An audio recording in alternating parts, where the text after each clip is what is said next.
Siddhartha Gautama, Shakyamuni, is a beneficent scientist, a genius scientist. Translation of Duk Thich Ca La Na Duy Tam Hoc Loi Lak. La Na KHOA Hoc THIêN THI. Dear ladies and gentlemen, relatives near and far, today we translate and complete the video with the topic, Shakyamuni is a great mind-only scholar. A genius scientist. This argument is based on the spiritual experience combined with science, which we have shared in a number of recent videos. Especially the video The Law of Reincarnation and Causation, published on August 29, 2019, and has been completed and translated into English, posted on September 24, 2022. Ladies and gentlemen, our small contribution below, with the heart of respecting Buddha, Dharma, and Sangha, is completely pure. Therefore, I hope you, Buddhists, have an objective and open view, so that the development of Buddhism does not conflict with the traditional spiritual culture of the Vietnamese people, with the challenges and requirements of the Vietnamese culture. In today's new civilization, people need to have a fusion of both spiritual and material aspects in order to co-develop and exist. Next is the presentation of some events related to the topic, based on science combined with spiritual experience. This part is shared by Phula. Best regards, Phuong Go. Dear ladies and gentlemen, relatives, following Phuong Ngo's words, I would like to share some facts related to the topic. The first is the initial concept of receiving science from a normal perspective, but it is a basic thing that everyone needs to know. For example, the wireless phone that we talk every day from place to another, thanks to the transition of electromagnetic waves through space. This means that in this vast atmosphere, countless positive and negative energies are circulating in it. Back to the wireless phone that we are using, in which there are many parts, but you only need to understand a few main parts to use and provide the necessary data for the reception of scientific knowledge. For example, the starting parts of the machine such as the on and off button, the frequency control button, the button to adjust the sound, the picture, and so on. Next is the private code number of the related machines with the same frequency for conversation. So every time this machine sends out an electric wave into space, the other machine in an instant receives that electromagnetic wave, and immediately spreads it back, and fully conveys the sound and image in the conversation. Therefore, we must always keep the life of the machine, that is, always charge the power, so that the machine always has a full negative and positive electrification. The life of the machine must be kept regularly, so that when there is a human impact by electromagnetic energy, the software of the machine immediately transforms from invisible to tangible, such as writing, sounds, images, etc., or the movie is clearly visible on the phone screen. The machine also receives other electromagnetic systems stored in space, through the pre-installed software of the machine. For example, when opening the player, the singers have died a long time ago, but the sounds still stored in the machine are still broadcast to space, to provide sound and images for other machines with the same receiving system display on the screen. Now let's talk about that special smartphone that is the self of every human being. This phone is not only made by two parents, but also sometimes with the resonance of other invisible phenomena in the augmented space, when the two selves of man and woman do the task of creating for longevity. Create a new being at the very beginning. Therefore, scientists have compared man himself to a small universe, always connected to the big universe. This is based on the yin and yang coordination of the human being. Thanks to that negative and positive electrification, when it's hot outside to 42 degrees Celsius, or more than half, inside people themselves can keep an average temperature of 36.8 degrees Celsius, or when the temperature is high, outside temperatures as cold as -10 degrees Celsius, or more than half cold. In the average human body, there is also an average temperature of about 36.8 degrees Celsius. In short, the emission of electric waves in the phone radio to space. To connect with other phones of the same system to carry out conversations, as well as to spread human brainwaves into space, to connect and sympathize with others. Other electromagnetic systems are circulating in space. That is the truth that science has discovered and proven. Just like when people pay attention to someone, a certain job, their brain waves send out into space electromagnetic currents with the characteristics of that thing, to combine with other electromagnetic flows that can the same formation and form, are circulating in space to perform sympathies. This communication is usually accomplished in several ways. For example, when uncles, relatives in this place, have relatives in other places have an accident, illness, or something sad happens, you can feel it right away. That is the brainwave system of those people who have flown into space and have connected with the electrical brainwaves of their relatives, to perform sympathies because they have the same structure and form.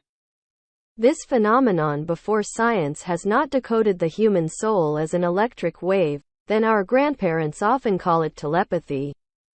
Another quite common case is when we have a relative who is on a mission to protect the fatherland at the front line, and unfortunately dies. The martyr's brainwaves immediately fly into space and touch his heart with your loved ones anywhere, because they have the same strata and form.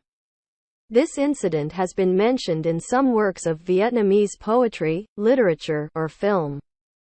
Another case is that of living people. When thinking about deceased relatives such as grandparents, ancestors, or remembering their predecessors, their brainwaves will fly into space and will encounter the residual electromagnetic systems of the ancestors circulating in the spatial formations to connect and sympathize in many forms, such as dreaming, or in meditation, or directly possess and take over descendants with the same strata and type.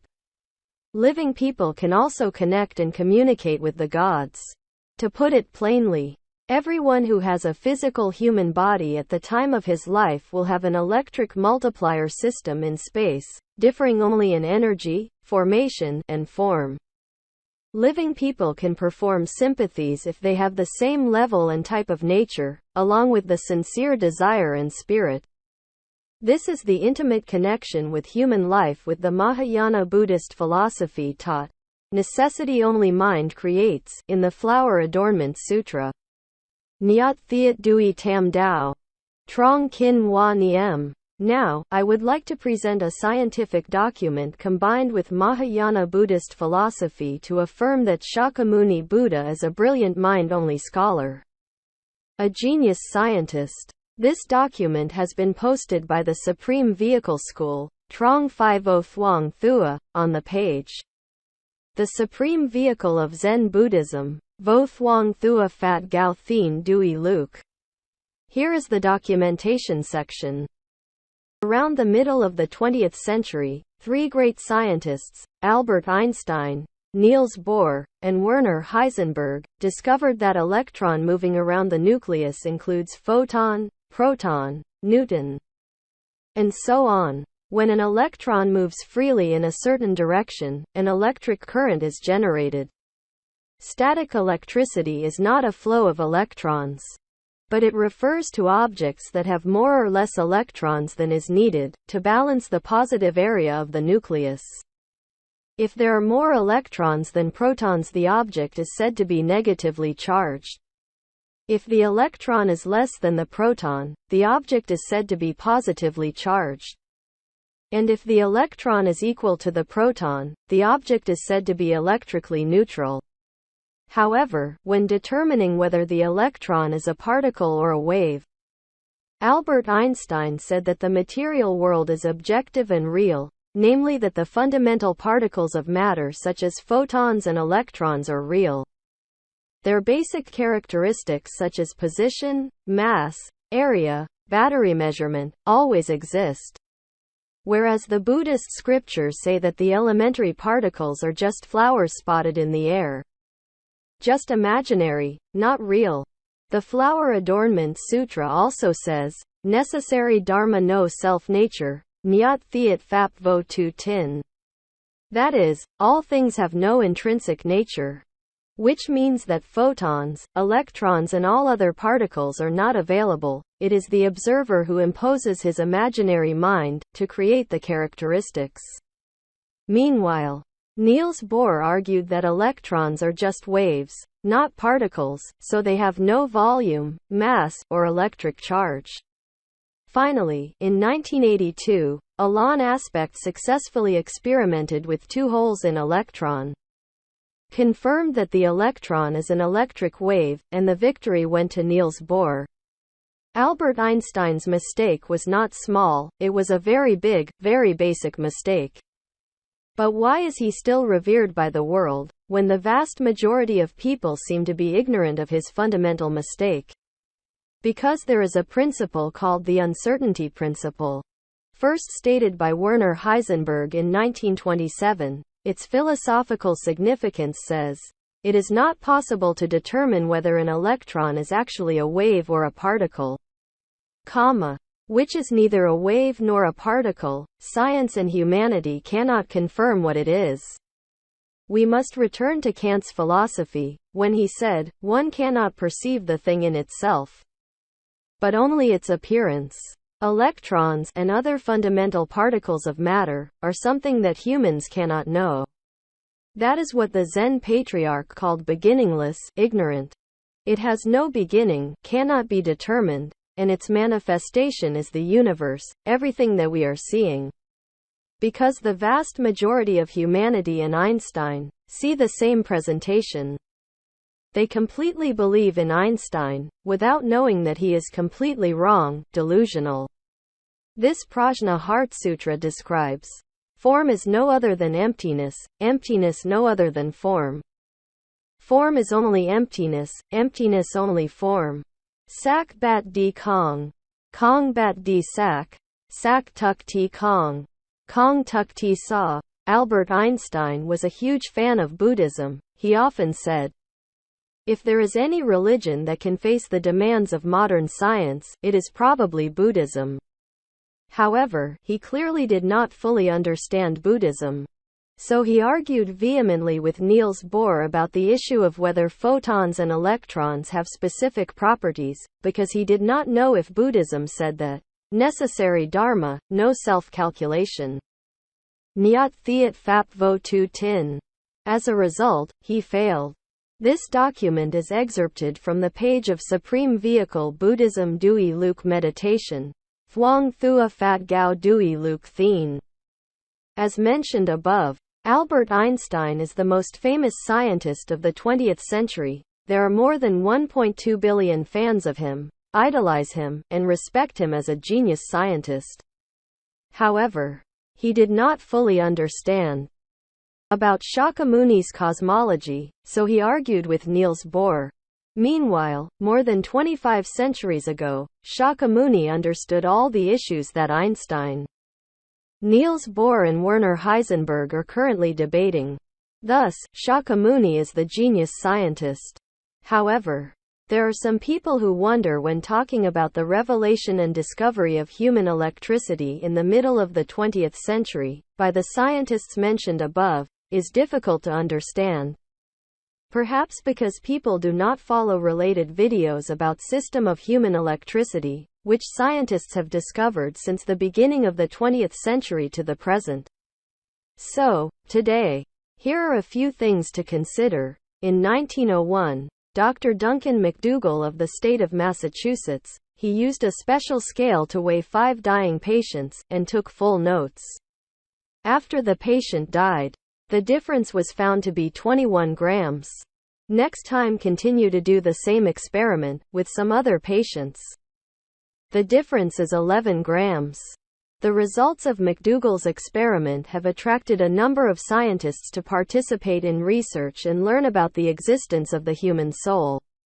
In 1910, Walter Kilner, a technician at Thomas's Hospital, UK, built a special filter that could observe the human energy field.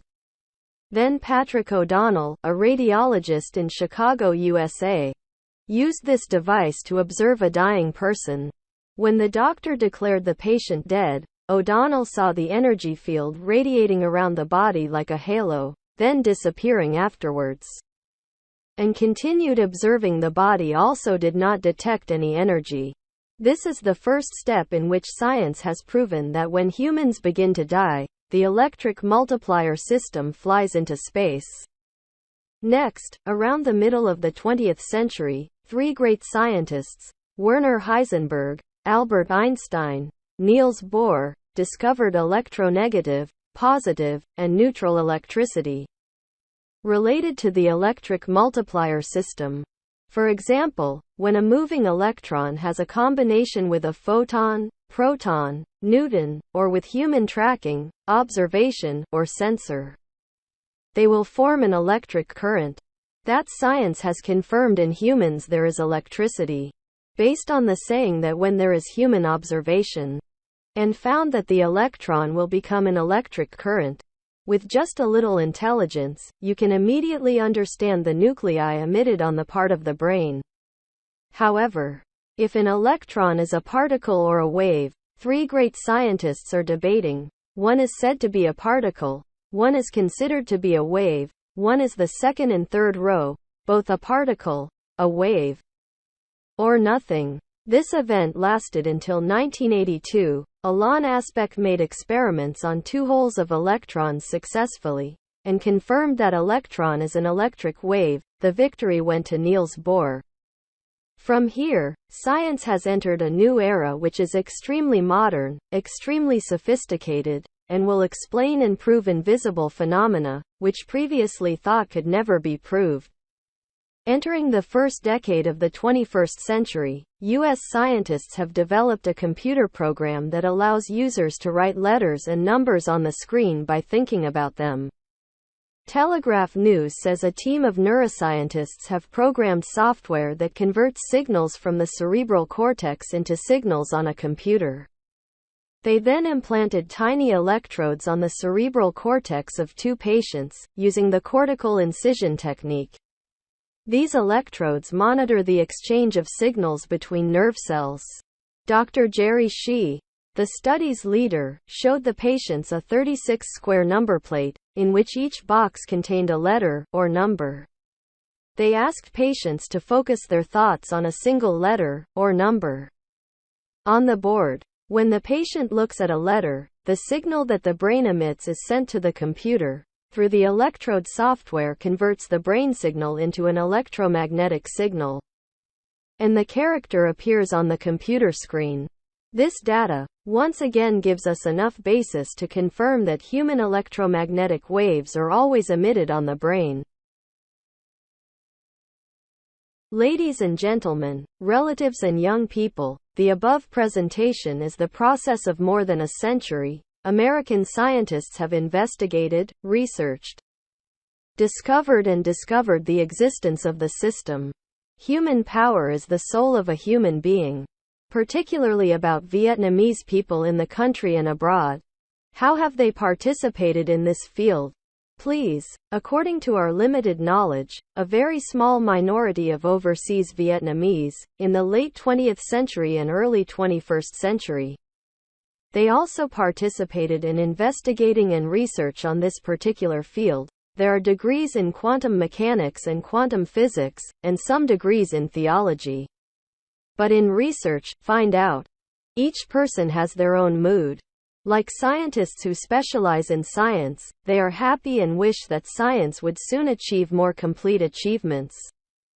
To spread this new civilization to everyone, so that mankind could have a civilized life, fairer and happier. Because then science will be the righteous judge to judge everything correct, incorrect, right or wrong. As for the theologians, they are both happy and worried, fearing that in the future a new line will be formed between the old theism and the new theism.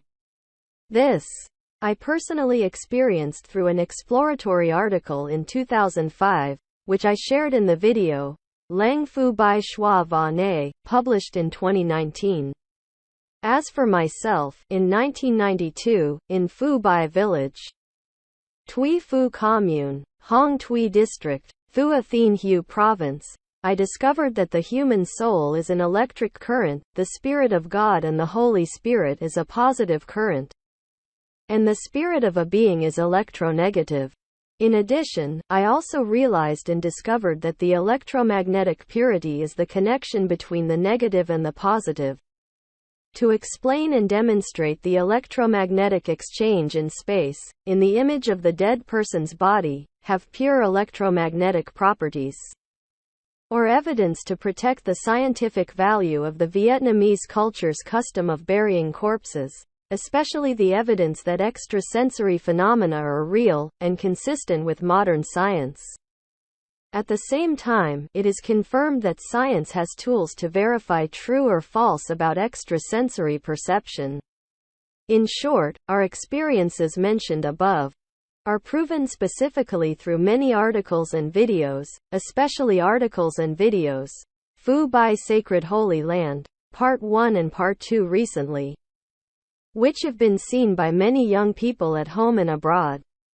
As for domestic comments, we do not have the conditions to contact and discuss this field, so we cannot comment.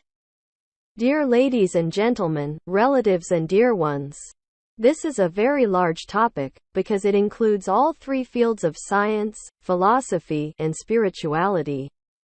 Meanwhile, our understanding is limited. But because of the prompting of spiritual revelation, we boldly made this video to honor Shakyamuni Buddha as the transcendent teacher, great teacher, distinguished idealist, and scientist. Learned genius. All of these are not just theories, but have been proven concretely. Therefore, if anyone has any insight, please advise. We sincerely thank you. Finally, I wish you and all of your relatives the best of luck. Best regards. Phu La and Phuong Go. New York, January 12, 2023. Đức Thích Ca là nhà duy tâm học lỗi lạc, là nhà khoa học thiên tài. Kính thưa quý vị, và quý chú bác, bà con thân thuộc gần xa. Hôm nay chúng tôi chuyển dịch và hoàn thiện video với đề tài, Đức Thích Ca là nhà duy tâm học vĩ đại, là nhà khoa học thiên tài. Sự lý chứng này dựa vào trải nghiệm tâm linh kết hợp với khoa học mà chúng tôi đã chia sẻ trong một số video vừa qua, nhất là video luật luân hồi và nhân quả. Xuất bản ngày 29 tháng 8 năm 2019 và đã hoàn thiện và chuyển dịch ra Anh ngữ, đăng ngày 24 tháng 9 năm 2022. Thưa quý vị và quý bà con, sự đóng góp nhỏ nhoi của chúng tôi sau đây, với tấm lòng kính Phật, quý Pháp, mến Tăng, là hoàn toàn trong sáng. Vì vậy, mong quý vị Phật tử có cái nhìn khách quan, thông thoáng, để sự phát triển Phật Pháp không gây mâu thuẫn với văn hóa tâm linh truyền thống của dân tộc Việt, với những thử thách, đòi hỏi của nền văn minh mới hiện nay. Con người cần phải có sự dung hợp về cả hai mặt tinh thần lẫn vật chất để cùng phát triển và tồn tại. Tiếp theo là phần trình bày một số sự việc liên quan đề tài, dựa trên cơ sở khoa học kết hợp với trải nghiệm tâm linh. Phần này do Phú Lê chia sẻ. Kính chào, Phương Ngô. Kính thưa quý vị và quý chú bác, bà con. Tiếp theo lời Phương Ngô, tôi xin chia sẻ một số sự việc liên quan đề tài. Thứ nhất là khái niệm sơ khởi sự tiếp nhận khoa học ở góc độ bình thường, nhưng đó là cơ bản mà bà con cần phải biết. Tỷ dụ như chiếc điện thoại vô tuyến mà chúng ta đàm thoại hàng ngày từ nơi này đến nơi khác nhờ sự chuyển tiếp sóng điện từ qua không gian. Điều này có nghĩa là trong bầu không khí bao la này, vô số điện khí âm, dương, đang lưu hành trong đó. Trở lại với chiếc điện thoại vô tuyến mà chúng ta đang dùng.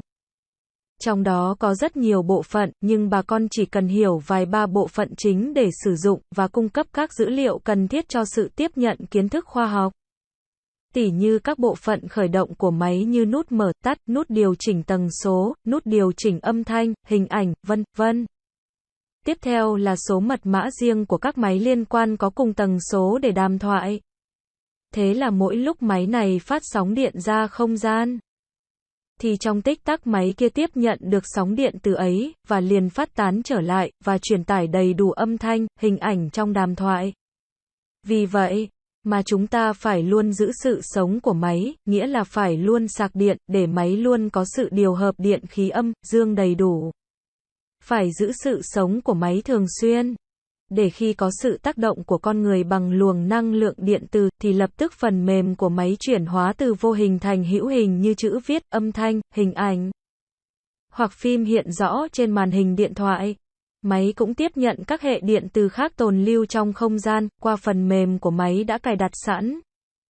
Tỉ như lúc mở máy nghe tiếng hát của các ca sĩ chết từ lâu, nhưng những âm thanh còn lưu giữ trong máy vẫn phát sóng ra không gian, để cung cấp âm thanh, hình ảnh cho các máy khác có cùng hệ tầng tiếp nhận để phát lên màn hình. Bây giờ nói về chiếc điện thoại thông minh đặc biệt, đó là bản thân của mỗi một con người. Chiếc điện thoại này không những do hai bậc cha mẹ làm ra, mà nhiều lúc còn được sự cộng hưởng của các hiện tượng vô hình khác trong không gian tăng tiếp bổ sung.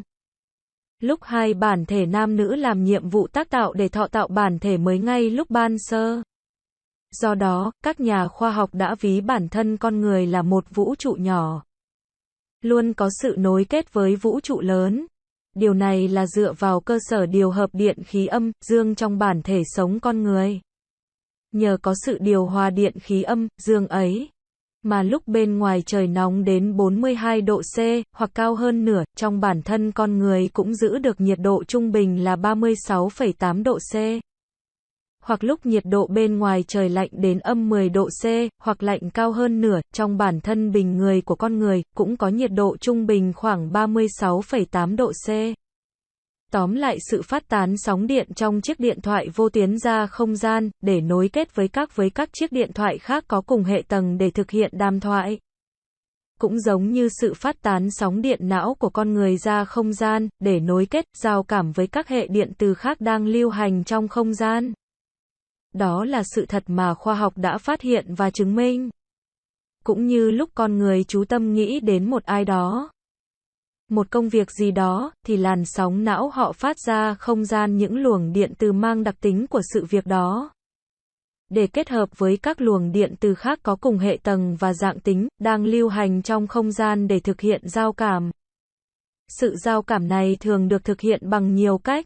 Tỷ dụ, lúc chú bác, bà con ở nơi này, có người thân ở nơi xa khác gặp tai nạn, ốm đau, hay một chuyện buồn gì đó xảy ra, quý bà con cảm nhận được ngay, đó là hệ sóng điện não của những người đó đã bay vào không gian, và đã kết nối với sóng điện não của bà con, để thực hiện giao cảm vì có cùng hệ tầng và dạng tính. Hiện tượng này trước đây khoa học chưa giải mã hồn con người là sóng điện, thì ông bà chúng ta thường gọi là thần giao cách cảm.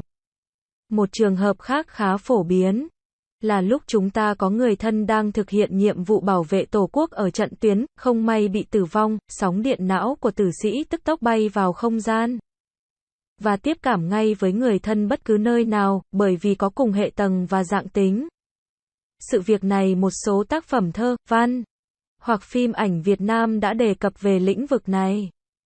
Một trường hợp khác là những người đang sống, lúc có tâm tưởng tới những người thân thuộc đã qua đời như ông, bà, tổ tiên, hoặc tưởng nhớ đến các bậc tiền bối, thì hệ sóng điện não của những người này bay vào không gian, và sẽ bắt gặp các hệ điện từ tồn lưu của các vị tiên tổ đang luân lưu trong các hệ tầng không gian để nối kết, giao cảm dưới nhiều dạng, như báo mộng, hoặc trong thiền định, hoặc trực tiếp nhập đồng vào các hậu duệ có cùng hệ tầng và dạng tính.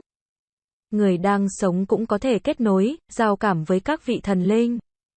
Nói một cách rõ ràng, là tất cả những ai lúc sống có mang bản thể vật lý con người, thì lúc chết đều có tồn tại một hệ nhân điện trong không gian. Chỉ khác về năng lượng, hệ tầng và dạng tính, nên những người đang sống có thể thực hiện giao cảm nếu có cùng hệ tầng và dạng tính, cộng với tâm cầu, tâm nguyện chân thật. Đây chính là sự liên quan mật thiết đời sống con người với triết lý Phật giáo Đại Thừa đã dạy, nhất thiết duy tâm tạo, trong Kinh Hoa Nghiêm.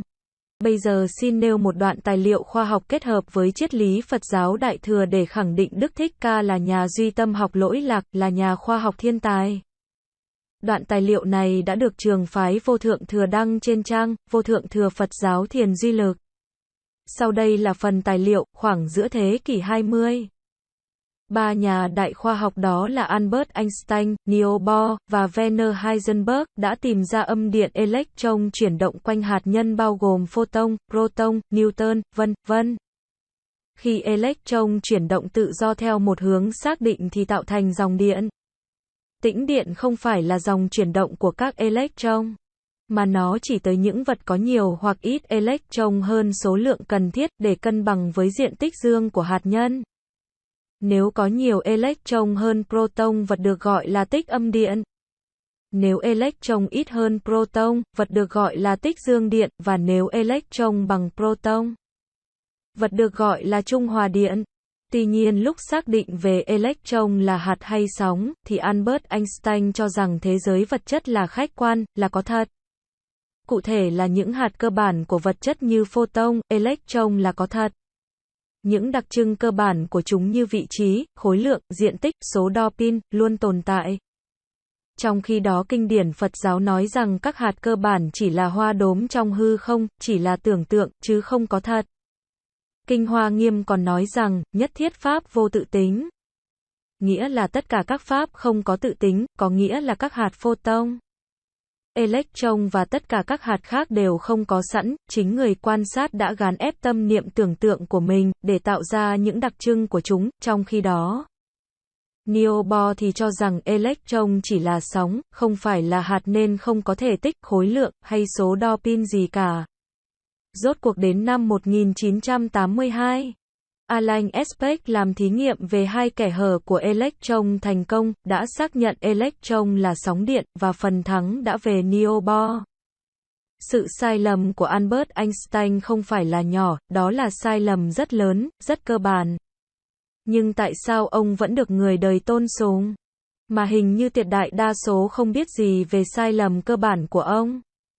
Bởi có một nguyên lý gọi là nguyên lý bất định, do Werner Heisenberg phát biểu lần đầu tiên vào năm 1927.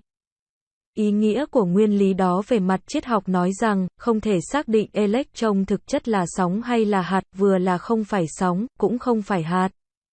Khoa học và loài người không thể khẳng định nó là cái gì cả.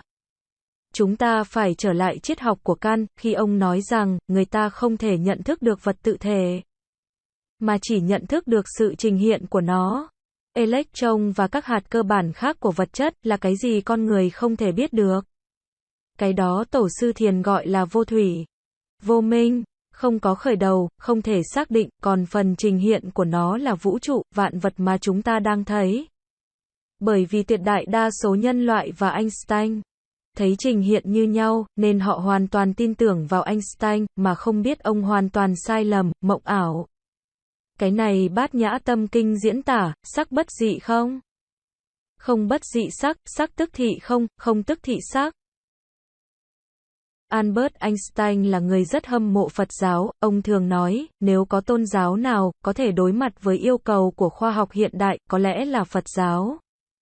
Thế nhưng rõ ràng ông chưa hiểu hết về Phật giáo, nên mới tranh luận kịch liệt với Niels Bohr về vấn đề hạt photon, electron, có sẵn đặc trưng hay không. Vì ông không biết Phật giáo có nói rằng, nhất thiết pháp vô tự tính. Kết quả ông đã thất bại. Đoạn tài liệu này là trích từ trang vô thượng thừa Phật giáo Duy Lực Thiền như đã nêu ở phần trên. Albert Einstein là nhà khoa học nổi tiếng nhất trong thế kỷ 20. Có hơn 1,2 tỷ người hâm mộ ông, thần tượng ông, tôn ông là nhà khoa học thiên tài.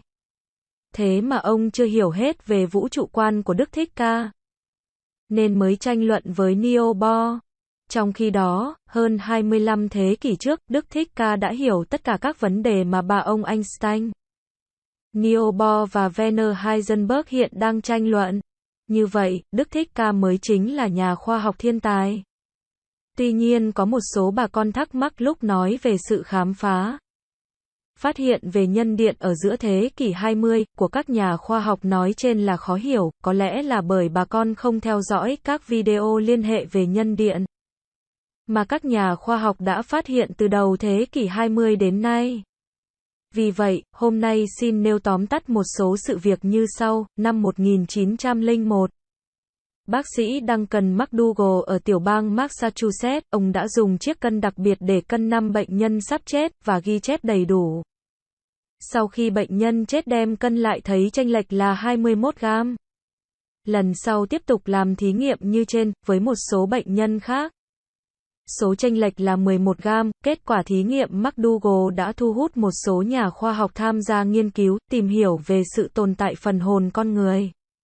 Năm 1910, Walter Kilner, kỹ thuật viên tại Bệnh viện Thomas, Anh, đã chế tạo được một bộ kính lọc đặc biệt có thể quan sát được trường năng lượng của con người. Sau đó Patrick O'Donnell, một chuyên gia X-quang tại Chicago, Hoa Kỳ, đã sử dụng thiết bị này để quan sát một người sắp chết. Khi bác sĩ tuyên bố bệnh nhân qua đời, O'Donnell thấy trường năng lượng tỏa ra xung quanh thi thể như một vầng sáng, rồi biến mất sau đó, và tiếp tục quan sát thi thể cũng không phát hiện năng lượng nữa. Đây chính là bước đầu khoa học đã chứng minh là lúc con người bắt đầu chết, là hệ nhân điện bay vào không gian. Tiếp theo là khoảng giữa thế kỷ 20. Ba nhà đại khoa học đó là Werner Heisenberg, Albert Einstein, Niels Bohr đã tìm ra âm điện, dương điện và trung hòa điện có liên quan đến hệ nhân điện. Tỉ như lúc electron chuyển động có sự kết hợp với photon, proton, neutron, hoặc có sự theo dõi, quan sát của con người, hoặc sensor, thì chúng sẽ tạo thành dòng điện. Điều đó khoa học đã xác nhận trong con người là có điện. Căn cứ vào câu nói lúc có sự theo dõi, quan sát của con người thì electron sẽ trở thành dòng điện. Chỉ cần có chút thông minh, thì đã hiểu ngay nhân điện phát ra trên phần não bộ.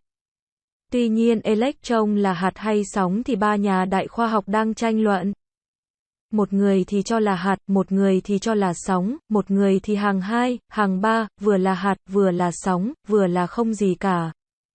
Sự việc này kéo dài đến năm 1982. Alan Aspect làm thí nghiệm về hai kẽ hở của electron thành công, và đã xác nhận electron là sóng điện, phần thắng đã về Niels Bohr. Từ đây khoa học đã bước sang một thời kỳ mới vô cùng hiện đại, cực kỳ tinh vi, và sẽ giải thích và chứng minh được các hiện tượng vô hình mà trước đây tưởng không bao giờ chứng minh được. Bước sang thập niên đầu tiên của thế kỷ 21, các nhà khoa học Hoa Kỳ vừa phát triển một chương trình máy tính cho phép người sử dụng viết chữ và số trên màn hình bằng cách nghĩ về chúng. Telegraph cho biết một nhóm chuyên gia thần kinh lập trình phần mềm có khả năng chuyển tín hiệu trên vỏ não thành tín hiệu trên máy tính. Sau đó họ cấy những điện cực nhỏ xíu trên vỏ não của hai bệnh nhân bằng kỹ thuật rạch vỏ não. Những điện cực này theo dõi hoạt động trao đổi tín hiệu giữa các tế bào thần kinh. Tiến sĩ Jerry C., trưởng nhóm nghiên cứu đã cho các bệnh nhân xem một bản số 36 ô vuông. Trong đó mỗi ô có một chữ, hoặc một số. Họ yêu cầu bệnh nhân tập trung ý nghĩ vào một chữ, hoặc một số duy nhất trên bảng. Khi bệnh nhân nhìn vào một ký tự tín hiệu mà não phát ra được gửi tới máy tính, thông qua điện cực phần mềm chuyển tín hiệu não thành tín hiệu điện từ. Và ký tự hiện ra trên màn hình máy tính, qua đoạn tài liệu này, lại một lần nữa giúp chúng ta đủ cơ sở để khẳng định sóng điện từ của con người luôn phát ra trên não bộ. Thưa quý vị và quý chú bác, bà con cùng các bạn trẻ, phần trình bày trên là quá trình hơn một thế kỷ qua, các nhà khoa học Hoa Kỳ đã tìm tòi, nghiên cứu, khám phá, phát hiện sự tồn tại hệ nhân điện chính là phần hồn của con người. Riêng về người Việt ở trong nước và nước ngoài thì đã tham gia thế nào về lĩnh vực này? Xin thưa, theo sự hiểu biết giới hạn của chúng tôi, thì một thiểu số rất ít người Việt hải ngoại, trong giai đoạn cuối thế kỷ 20 và đầu thế kỷ 21, họ cũng đã tham gia nghiên cứu, tìm hiểu về lĩnh vực này, đó là các vị học về ngành cơ học lượng tử và vật lý lượng tử, và một số vị học về thần học. Nhưng trong nghiên cứu, tìm hiểu, thì mỗi người có một tâm trạng riêng. Tỉ như các nhà chuyên sâu về khoa học thì họ vui mừng và mong muốn khoa học sớm đạt được những thành tựu đầy đủ hơn, để lan tỏa nền văn minh mới này đến mọi người, để nhân loại có đời sống văn minh, công bằng, và hạnh phúc hơn. Bởi lúc đó khoa học sẽ là vị quan tòa công chính để phán xét mọi sự phải, trái, đúng, sai. Còn về phần các nhà thần học thì họ vừa vui mừng, vừa lo lắng. Là sợ trong tương lai sẽ hình thành một làn ranh mới giữa hữu thần cũ và hữu thần mới. Điều này, bản thân tôi đã trải nghiệm qua một bài báo thăm dò vào năm 2005. Mà tôi đã chia sẻ trong video, Làng Phú Bài xưa và nay, xuất bản năm 2019. Riêng về bản thân tôi thì năm 1992, tại làng Phú Bài, xã Thủy Phù, Hương Thủy, Thừa Thiên Huế, tôi đã phát hiện hồn con người là luồng điện, mà linh hồn thần thánh là luồng dương điện, còn hồn ma là thuộc về âm điện. Ngoài ra tôi còn khám phá, phát hiện ra tính thuần nhuyễn điện từ là sự kết nối giữa âm điện với dương điện. Để giải thích và chứng minh về sự trao đổi điện từ trong không gian, với các hình tượng vật thể chết còn có tính thuần nhuyễn điện từ. Hoặc lý chứng để bảo vệ giá trị khoa học trong tục thổ táng xác chết của văn hóa Việt, đặc biệt là lý chứng về hiện tượng ngoại cảm là có thật và phù hợp với khoa học hiện đại. Đồng thời xác nhận khoa học đã có các trợ cụ để kiểm chứng thật hay giả về ngoại cảm. Tóm lại, những sự việc trải nghiệm của chúng tôi nêu trên đều được chứng minh cụ thể qua nhiều bài viết và video, đặc biệt là bài viết và video Phú Bài Sacred Holy Land Part 1 và Part 2 vừa qua, mà đã được nhiều bạn trẻ trong và ngoài nước xem. Còn riêng nhận xét về trong nước, thì chúng tôi không có điều kiện để tiếp xúc và trao đổi về lĩnh vực này, nên không dám nhận xét. Kính thưa quý vị và quý chú bác, bà con. Đây là đề tài thuộc phạm trù rất lớn, bởi bao gồm cả ba lĩnh vực là khoa học, triết học, và tâm linh. Trong khi đó sự hiểu biết của chúng tôi thì có giới hạn. Nhưng bởi có sự mặc khải tâm linh thôi thúc, nên chúng tôi mạnh dạn thực hiện video này để tôn vinh Đức Thích Ca là vị giáo chủ siêu phàm, là bậc thầy vĩ đại, là nhà duy tâm học lỗi lạc, là nhà khoa học thiên tài. Tất cả những điều đó không phải là lý thuyết suông, mà đều được chứng minh cụ thể. Do đó, mong quý vị, nếu ai có cao kiến gì, xin chỉ giáo, chúng tôi thành thật cảm ơn. Cuối cùng kính chúc quý vị và tất cả bà con được vạn sự cát tường. Trân trọng kính chào. Phú Lê và Phương Ngô, New York, ngày 12 tháng 1 năm 2023.